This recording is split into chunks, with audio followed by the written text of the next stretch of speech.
कमाल का गणित बीजेपी लगाती है, जहां आपके पास 48 विधायक थे और आपका तीसरा कैंडिडेट जीतने की स्थिति में है ही नहीं, उसको 10 वोट चाहिए विधायकों के। आपने बिल्कुल एन मौके पर महेश केवट को खड़ा कर दिया। तो ये गणित लगाया होगा ना कि भाई कोई तो खेल करेंगे। जहां हम जीतने की स्थिति में नहीं होते वहां हम कंटेस्ट नहीं करते हैं। आपने देखा होगा झारखंड में भी हम इस तरह से 3 सीट से कम है, 4 सीट से कम है, वहां भी हम कंटेस्ट कर सकते थे, वहां हमने एक इंडिपेंडेंट प्रत्याशी को बैक किया। तो जहां हम नहीं जीत पाते हैं वहां हम मैदान में नहीं उतरते हैं। यहां जीतने की संभावना थी अगर हमें संकेत मिल रहे थे कांग्रेस से।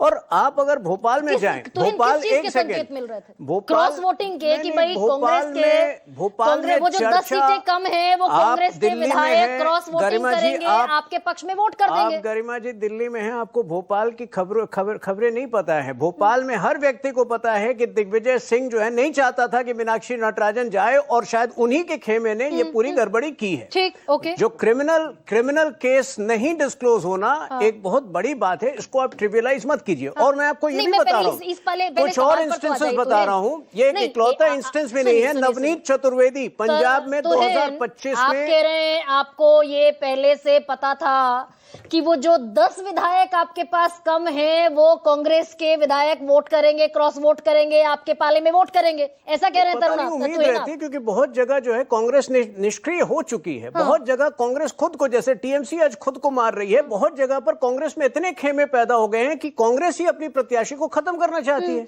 तो कांग्रेस तो भ्रष्टाचारी है, उसके विधायकों का वोट से आप अपना एक राज्यसभा कैंडिडेट संसद पहुंचाने वाले, हमारी स्थिति इस वक्त आपको दुर्योधन मतलब ये आपको द्रौपदी के स्वयंवर की कहानी याद है ना? जिस प्रकार अर्जुन की नजर सीधे मछली के आंख पर थी, हमारी नजर कुछ बहुत बड़े रिफॉर्म्स पर है। कुछ ये 4,399 दिन प्रधानमंत्री के रूप में पूरे हुए हैं, लेकिन अगले 1000 दिन में कुछ ऐसे रिफॉर्म्स ये देश देखने वाला है जो अब तक नहीं देखा था। वो डिलिमिटेशन हो, वो वन नेशन वन इलेक्शन हो, और जब बड़ी चीज मैं जवाब चाहती हूं आपसे। भ्रष्टाचारी कांग्रेस का, परिवारवादी कांग्रेस का विधायक क्रॉस वोटिंग करके आपके राज्यसभा सांसद को जिता दे, आपको चलेगा?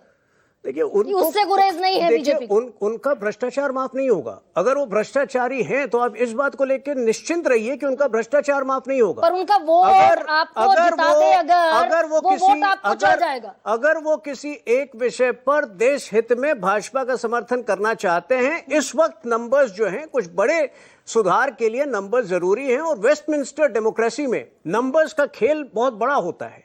नंबर्स से ही बड़े परिवर्तन आते हैं। लेकिन इसका कदापि ये अर्थ नहीं है कि अगर कोई पापी है, अगर कोई दुराचारी है, अगर कोई क्रिमिनल है तो उसका क्राइम जो है वो माफ होगा। वो पार्टी में भी शायद नहीं लिए जाएंगे। जो आपने दूसरे संदर्भ में, जो टीएमसी के संदर्भ में बहुत सारे जो आपके आकलन चल रहे हैं, बहुत सारे स्पेकुलेशन चल रहे हैं, वो पार्टी में भी शायद नहीं लिए जाएंगे। कौन कौन पार्टी में नहीं लिया जाएगा? जो बहुत सारे जो टीएमसी के बागी हैं, मैं दूसरे संदर्भ में बोल रहा हूं क्योंकि आप वो भी चर्चा आप जोड़ेंगी, शायद जोड़ेंगी इस डिबेट में। वो टीएमसी के जो बागी हैं शायद पार्टी में नहीं लिए जाए। वो अपना पाप धोना चाहते हैं। वो अपना जो है, जो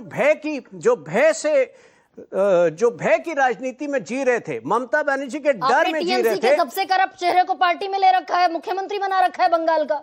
ये आपके कहने से सुवेंदु थोड़ी करप्ट हो जाता है। मैं नहीं कह रही हूँ, आपके कहने से। मैं आपसे सीधे पूछ रहा हूं। बीजेपी ने अपने सोशल मीडिया, रुक जाइए, बीजेपी ने अपने सोशल मीडिया पर शुवेंदु अधिकारी की रिश्वत लेते हुए वीडियो खुद जारी की थी, बीजेपी ने जारी की थी। देखिए, कुछ आरोप लगाए जाते हैं, जब वो आरोप सिद्ध नहीं होते हैं। मैं आपसे कह रहा हूं 2020 में शुवेंदु अधिकारी यहां आ गए थे, बीजेपी में आ गए थे, ठीक है। 2020 से लेकर 26 तक ममता बनर्जी की सरकार को, किसी भी राज्य सरकार को पूरा अधिकार था कि एंटी करप्शन ब्यूरो के तहत एंटी करप्शन ब्यूरो का उपयोग करके कोई भी केस खुलवा सकती थी राज्य में। क्यों नहीं खुलवाई? क्योंकि ममता बनर्जी को भी पता था कोई केस में दम नहीं था। वो कैमरे पर रिश्वत लेते पकड़े गए थे। वो कैमरा जो है वो जो जवाब दे दिए थे उस समय, वो कैमरा क्या जवाब दिया था बता दीजिए? ऑथेंटिक था, बता दीजिए। हर केस में वो वीडियो तो बीजेपी ने बाकायदा जारी की थी।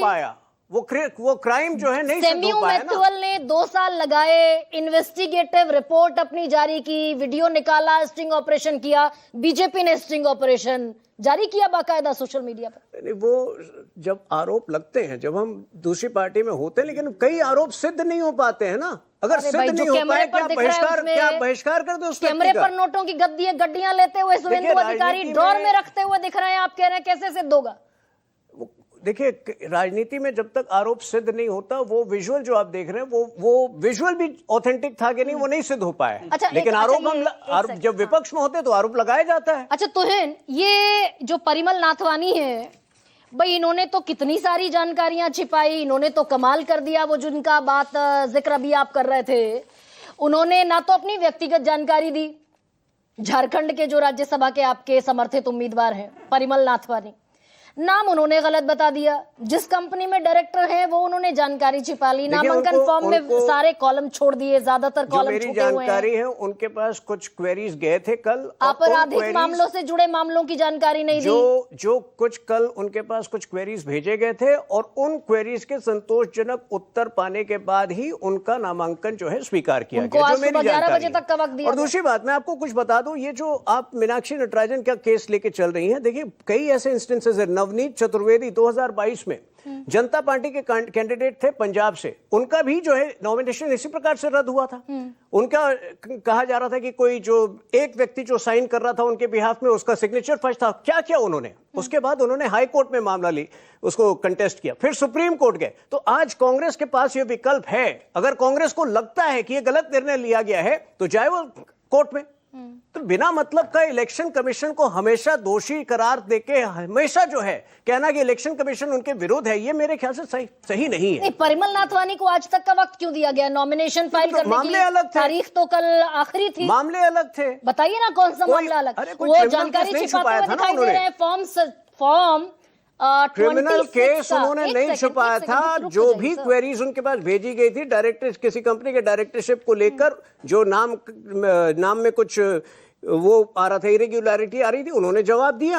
अगर उत्तर संतोषजनक लगा तो इलेक्शन कमीशन जो रिटर्निंग ऑफिसर है उसने उसको स्वीकार किया। और आप ही का देश की मैं इलेक्शन कमीशन के बिहाफ में कैसे जवाब दूं? नहीं, मैं तो इलेक्शन कमीशन एक्ट के बारे में पूछ रही हूँ भाई। संसद में आप बैठते हैं, सरकार आपकी है, पीपल रिप्रेजेंटेशन एक्ट कहता है कि जो कॉग्निजेंस लिए जा चुके हो जिन मामलों पर जिनमें FIR दर्ज हो चुकी हो, उनकी जानकारी देना जरूरी है। खामी है, गलती हुई है तो आप उसको चैलेंज करिए ना, कहिए कांग्रेस पार्टी को, इनको कहिए, दीपक जी को कंटेस्ट करे।